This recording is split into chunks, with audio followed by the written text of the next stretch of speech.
স্নিগ্ধ বিষ লেখিকা সানজিদা আক্তার মুন্নি পর্ব ৬০। চোখের পলকে কেটে গেল আরও দুটো দীর্ঘ মাস। নাজহার প্রেগন্যান্সির জার্নি এখন একদম শেষ পর্যায়ে। ঠিক ৯ মাস ৯ দিন চলছে। দাদাজানের আকস্মিক প্রয়াণের পর পুরো বাড়ির পরিবেশ একটা থমথমে অগোছালো ট্রমার ভেতর দিয়ে গিয়েছিল। সময়ের প্রলেপে সেই সব কিছুটা ফিকে হয়ে এলেও এক চাপা উৎকণ্ঠা এখন ভর করে আছে সবার চোখে মুখে নাজহাকে নিয়ে। এই বুঝি কিছু হলো, এই বুঝি সময় ঘনিয়ে এলো। আজ তৌসির বাড়িতে নেই, বিশেষ কোনো দরকারে জিন্দাবাজার যেতে হয়েছে তাকে। তবে যাওয়ার আগে করার নির্দেশ দিয়ে গেছে, সামান্য কোনো অস্বস্তি বা প্রয়োজন হলেই নাজহা যেন বিন্দুমাত্র দেরি না করে তাকে কল করে। কিন্তু নাজহার বর্তমান পরিস্থিতি মোটেও সুবিধের নয়। তার শারীরিক অবস্থা বেশ শোচনীয়। সামান্য ২ কদম হাঁটতেই হাঁপিয়ে উঠছে সে।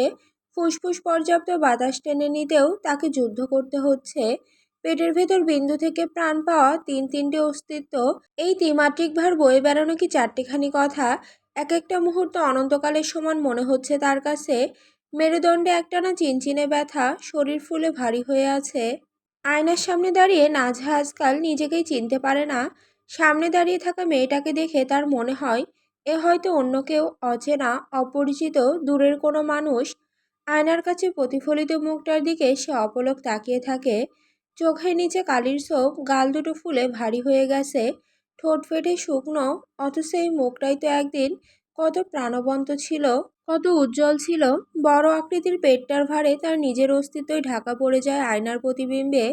মাথা থেকে পা পর্যন্ত একবার চোখ বুলিয়ে নেয় সে। কোথাও নিজের পুরনো ছায়াটুকু খুঁজে পায় না। তিনটে মানব সন্তানকে জঠরে ধারণ করে একটা আস্ত দীর্ঘশ্বাস ফেলারও জায়গা নেই তার বুকে। বুকের খাঁচাটা ক্রমশ ছোট হয়ে আসছে বলে মনে হয় নাজহার। পাঁজরের ঠিক নিচে সার্বক্ষণিক একটা ভোঁতা তীব্র চাপ অনুভব করে সে। ওর মনে হয় হয়তো অদৃশ্য কোনো হাত পাঁজরের হাড়গুলো একটু একটু করে চেপে ধরছে ভেতরের দিকে। নাভির চারপাশের চামড়া এতটাই টানটান হয়ে আছে যে নীলচে শিরাগুলোর পাশাপাশি সরু সরু লালচে স্ট্রেচ মার্কগুলোও ফেটে পড়তে চাইছে। মানচিত্রের মতো ছড়িয়ে আছে সেগুলো তার পেটের ওপর, কোথাও সরু, কোথাও মোটা, কোথাও আবার গভীর ফাটলের মতো। আঙুল দিয়ে আলতো করে ছুঁয়ে দেখে সে। চামড়াটা গরম, খসখসে। চামড়ারও তো একটা সহ্য সীমা আছে। মনে মনে ভাবে নাঝা, সামান্য একটু এপাশ ওপাশ করলেই তার বুকের ভেতরটা ধক করে ওঠে। হৃৎপিণ্ডটা মনে হয় নিজের স্পন্দনের জন্য জায়গাটুকু আর খুঁজে পাচ্ছে না। দিন যত গড়াচ্ছে ততই তার শরীরটা রূপ নিচ্ছে নিরেট পাথরে। নাঝার পা দুটো ফুলে এমন ঢোল হয়ে আছে যে গোড়ালির হাড়ের কোনো অস্তিত্বই আর চোখে পড়ে না তার। আঙুল দিয়ে চাপ দিলে সেখানে গর্ত হয়ে যায়। ফিরে আসতে সময় নেয়। কোনো মতে পা টেনে টেনে দুপা হাঁটলেই হাঁপিয়ে ওঠে সে। আজ তার পরনে ফিকে নীল রঙের একটা ঢিলেঢালা সুতির গাউন, আর ভেতরে পাতলা একটা সালোয়ার। এই পোশাকটুকু ছাড়া শরীরে আর কিছু সইছে না তার এখন। কোমরে সামান্য বাঁধন পড়লেই দম আটকে আসে। পেটে একটু চাপ লাগলেই ভেতরে তিনটে প্রাণ একসাথে বিদ্রোহ করে ওঠে। গাউনের নীল রংটা ফিকে হয়ে এসেছে বহুদিনের ব্যবহারে, কিন্তু কাপড়টা নরম, শরীরে আরাম দেয় বেশ, তাই পরে। বেলা এখন 11টা বাজে। বাইরে রোদ চড়ছে। জানালা গলে ঘরে এসে পড়েছে রোদের সরু একটা ফালি। মেঝেতে আলো ছায়ার নকশা এঁকে দিয়েছে সেটা। পিঠের পেছনে একটা মোটা বালিশ গুজে বিছানার এক কোণে হেলান দিয়ে বসে আছে নাঝা। আনমনে নিজের ফোলা পেটটার দিকে তাকিয়ে আলতো করে একটা হাত বুলিয়ে দিচ্ছে। ভেতরের সন্তানগুলোর সাথে নিঃশব্দে কথা বলছে মনে মনে। এরই মধ্যে হঠাৎ তার কোমরের ঠিক নিচ থেকে একটা চিনচিনে অপরিচিত যন্ত্রণা মাথাচাড়া দিয়ে ওঠে। গত কয়েক সপ্তাহের পরিচিতি এই হালকা ব্যথার মতো নয় এটা, যা একটু হাঁটাহাঁটি করলে সেরে যায়। আজকের ব্যথার ধরনটা একেবারেই আলাদা। কোমরের হাড়ের গভীর থেকে শুরু হয়ে ব্যথাটা মনে হচ্ছে দুই পাশ দিয়ে সাপের মতো এঁকে বেঁকে তলপেটের দিকে ছড়িয়ে পড়ছে। নাঝার মনে হয় এই বুঝি তার পেটের ভেতরে একটা শক্ত মুঠো করে তার নাড়িভুড়ি চেপে ধরেছে। আবার ছাড়ছে, আবার চাপছে, এক অসহ্য খেলা খেলছে। দাঁতে দাঁত চেপে ধরে ব্যথায় নাঝা। নিমিষেই বড় বড় হয়ে যায় তার চোখ। আটকে আসে নিঃশ্বাস। দুহাতে বিছানার চাদর খামছে ধরে সে। চাপে আঙুলের গাঁটগুলো সাদাটে হয়ে যায় তার। চাদরের সুতি কাপড়ে ভাঁজ পড়ে যায়, কুঁচকে যায় বিছানার সাজানো রূপটা। কিন্তু সেদিকে খেয়াল নেই নাঝার। সে শুধু চাইছে এই ব্যথাটা থামুক, একটু হলেও কমুক। আর বসে থাকা সম্ভব হয় না তার পক্ষে।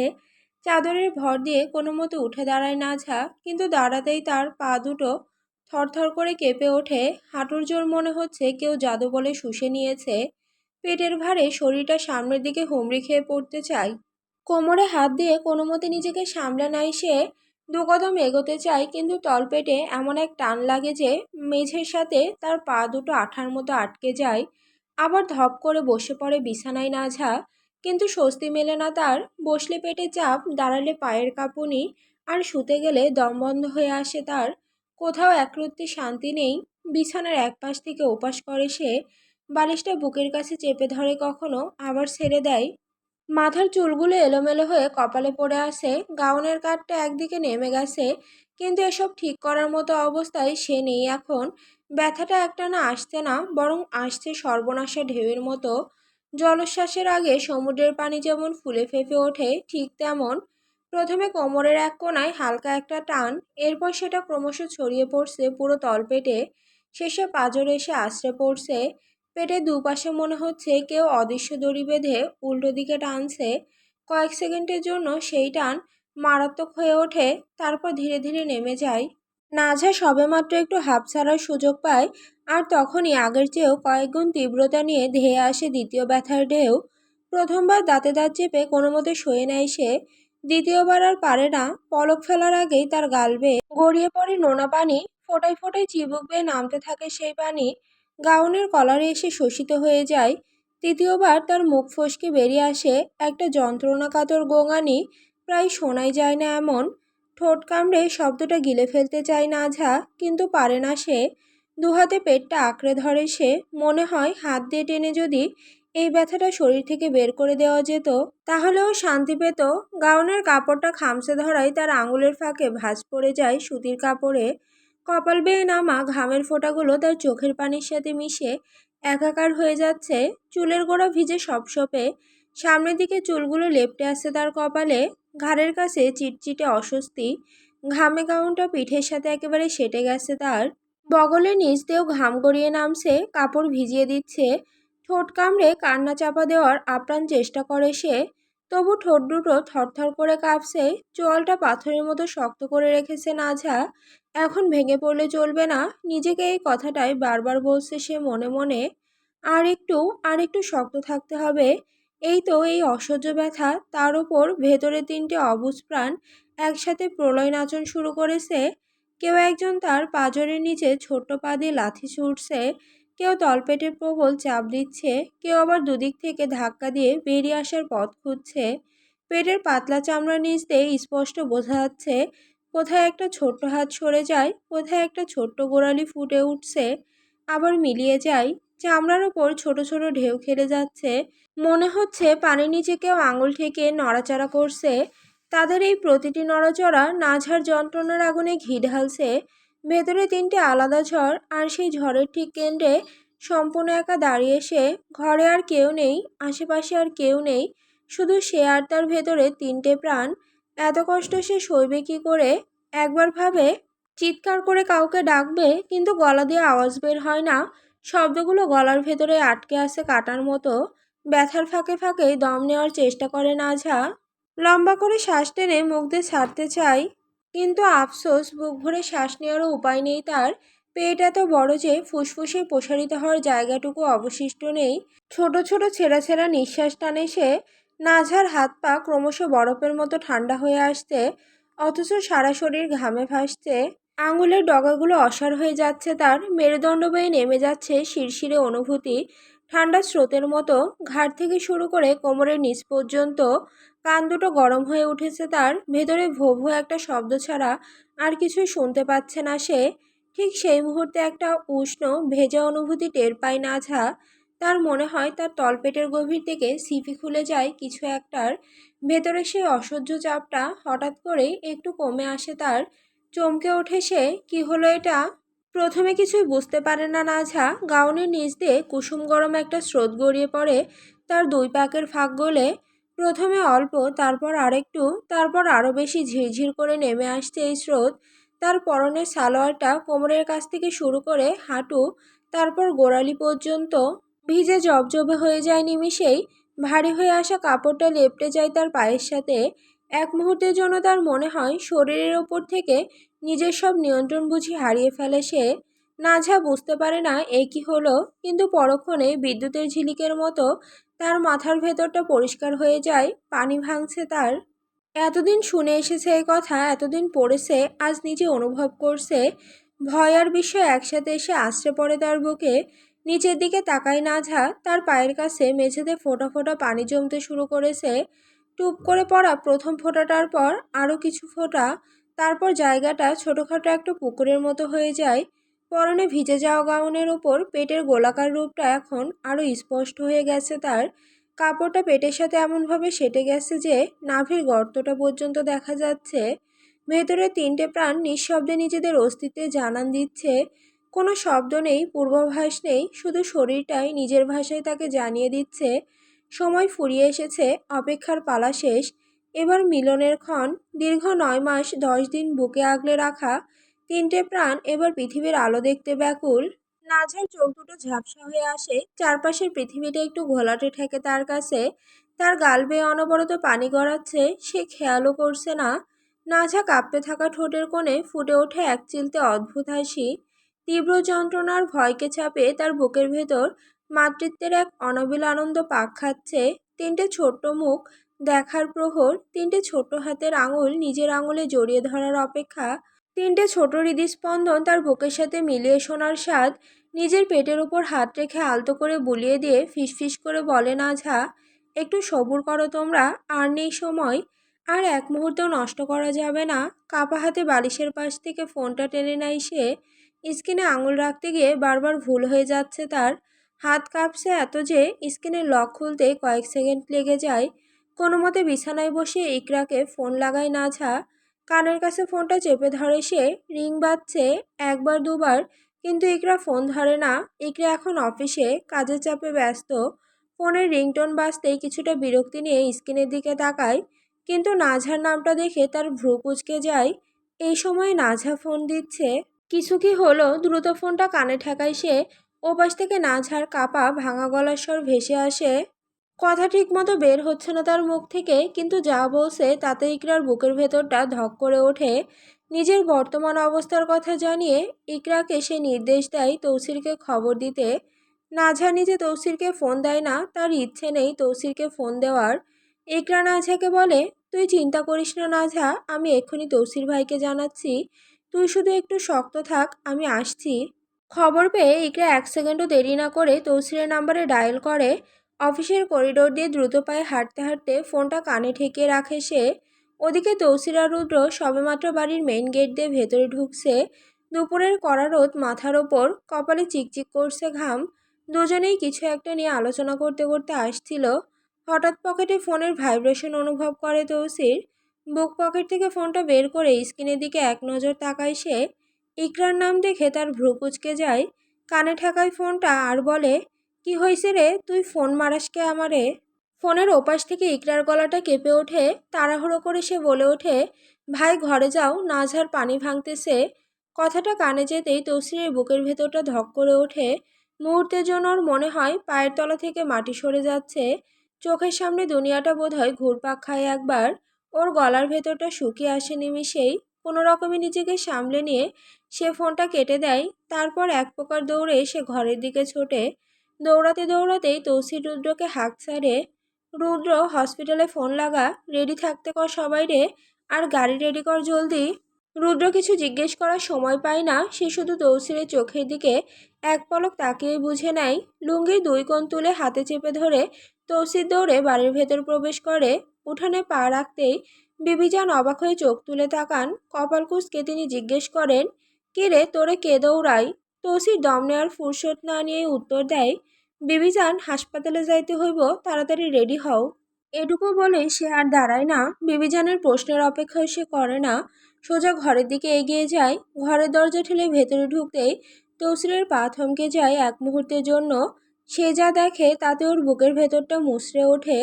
নাঝা মেঝের উপর আধ ভেজা অবস্থায় বসে আছে।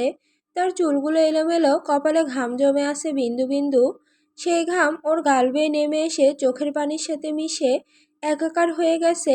ব্যথায় কাতরাচ্ছে সে, কাঁদছেও বটে, তবে নিঃশব্দে। তার চোখ থেকে অঝরে পানি গড়িয়ে পড়ছে গাল বেয়ে।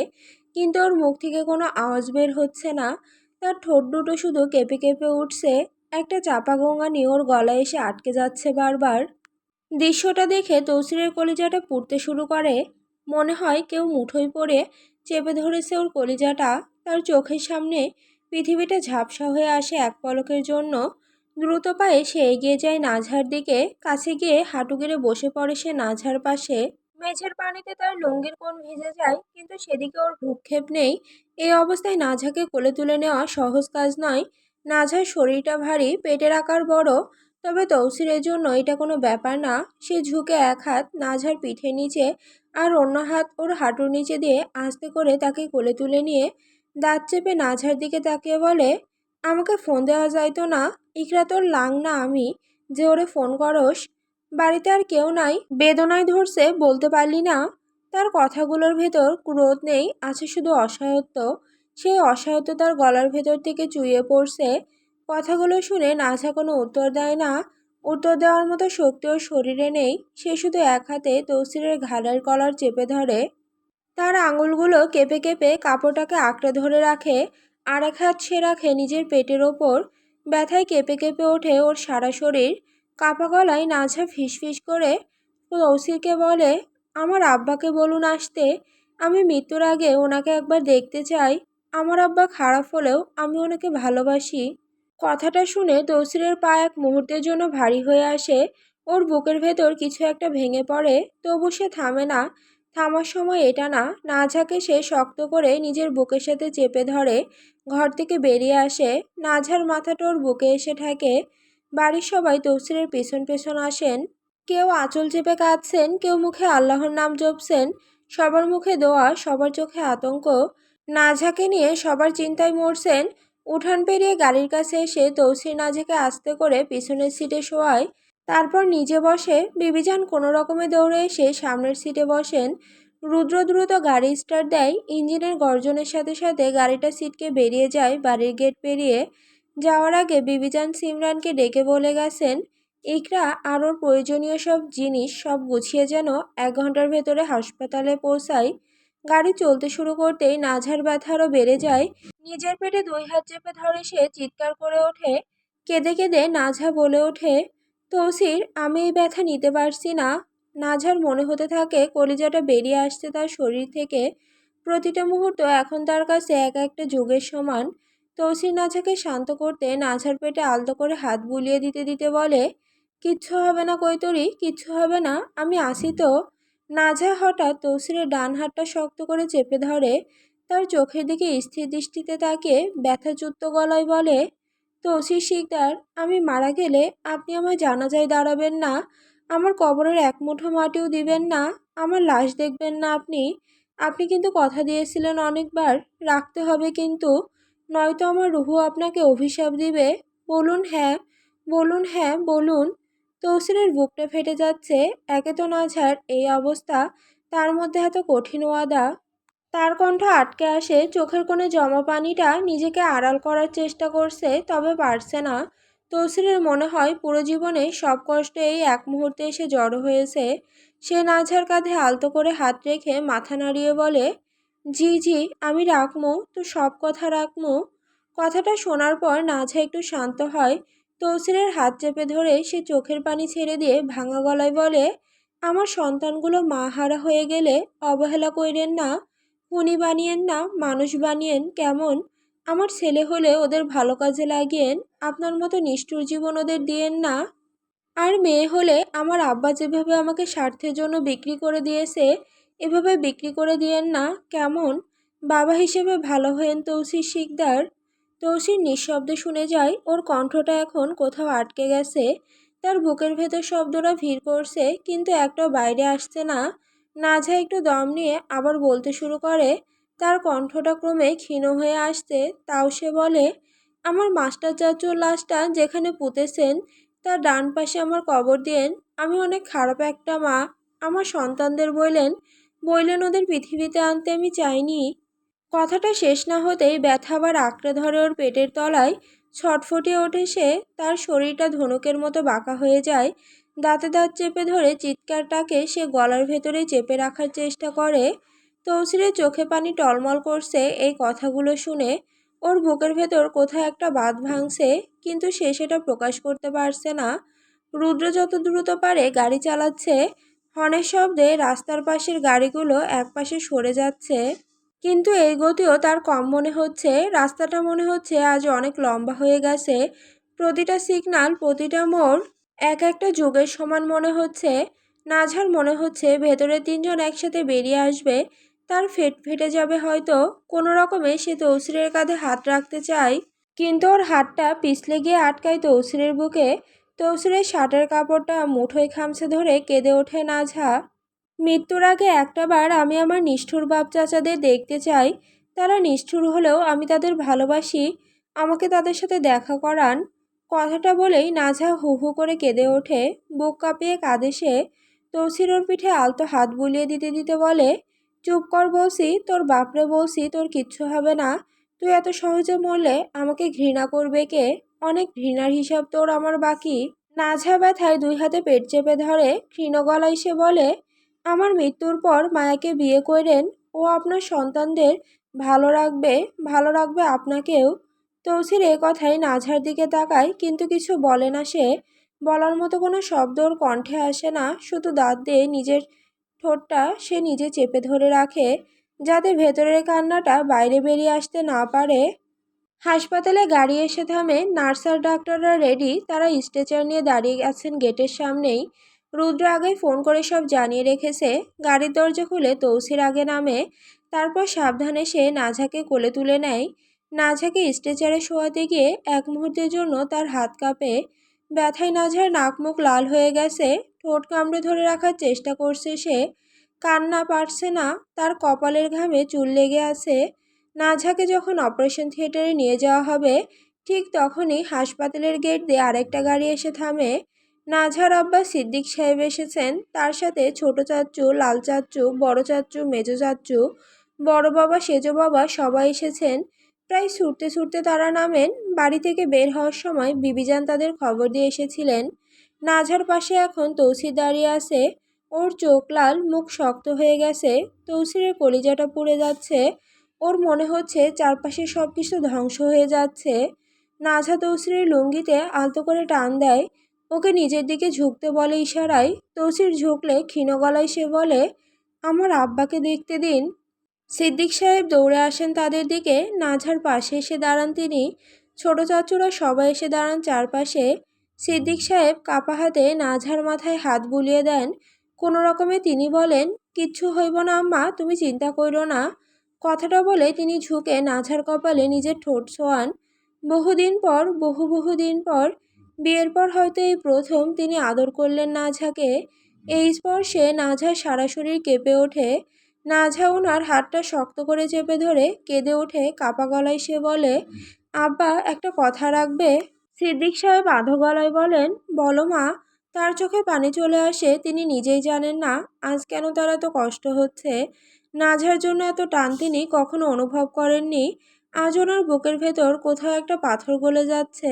এতদিনে জমে থাকা সব হিসেব নিকেশ, সব স্বার্থ, সব নিষ্ঠুরতা মনে হচ্ছে এক ঝটকায় ভেসে যাচ্ছে। নাঝা নিজের সব চাচাদের দিকে একবার তাকিয়ে একটু হেসে বলে, তোমরা এসেছো চাচ্চুরা। জানো, মনে হয়েছিল মৃত্যুর আগে আমি তো হয়তো তোমাদের দেখতেই পাবো না। চাচাদের সবার চোখ ভিজে আসে। বড় চাচু মুখ ফুরিয়ে নেন। তার কাঁধ কেঁপে কেঁপে ওঠে নিঃশব্দ কান্নায়। মেজো চাচু চোখ মোছেন। ছোট চাচু দেওয়ালের দিকে মুখ ঘুরিয়ে দাঁড়িয়ে থাকেন।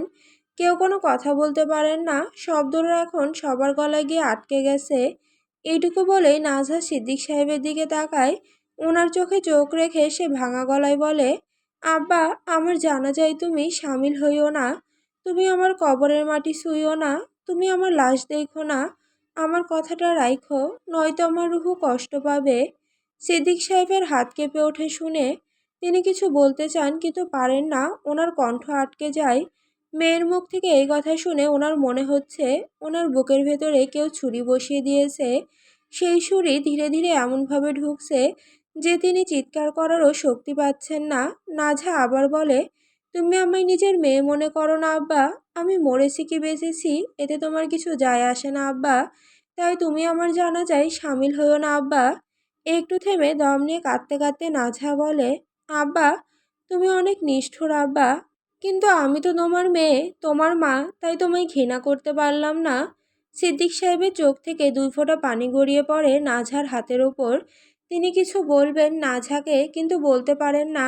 ডাক্তাররা তাড়া দেন, আর সময় নেই, কথা বলার সময় নেই, কান্নার সময় নেই। নাজহাকে দ্রুত ভেতরে ঢুকানো হয়।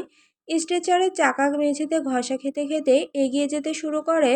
তবে যাওয়ার আগে শেষবারের মতো তৌসিরের দিকে তাকিয়ে নাজহা বলে যায়, আপনাকে আমি কখনোই মাফ করব না তৌসির শিকদার, কিন্তু আপনি আমার সন্তানের বাবা হিসেবে আমার জন্য ভালো ছিলেন। আপনাকে ধন্যবাদ আমায় এতটুকু পর্যন্ত বাঁচিয়ে রাখার জন্য। এই কথাগুলো ছুরির মতো তৌসিরের বুকে এসে বেঁধে। প্রতিটা শব্দ যেন আলাদা আলাদা ক্ষত। সে কিছু বলতে চায় কিন্তু বলতে পারে না। তার ঠোঁট দুটো শুধু কেঁপে ওঠে। হাত বাড়িয়ে নাঝাকে আঁকড়ে ধরতে চায় সে, কিন্তু স্ট্রেচার ততক্ষণে গড়িয়ে যেতে শুরু করেছে। তার আঙুলগুলো শূন্যে কেমন বোকার মতো ঝুলে থাকে কয়েক সেকেন্ড। নাঝাকে ওটি রুমের দিকে নিয়ে যাওয়া হয়। স্ট্রেচারের চাকার শব্দ ক্রমে দূরে সরে যায়। ওটি রুমের দরজা ধীরে ধীরে বন্ধ হয়ে যায়। তৌসির এক দৃষ্টিতে সেই বন্ধ দরজার দিকে তাকিয়ে থাকে স্থির হয়ে। সে নড়ে না, কথা বলে না। পিছনে সিদ্দিক সাহেব দেওয়াল ধরে বসে পড়েন মেঝেতে।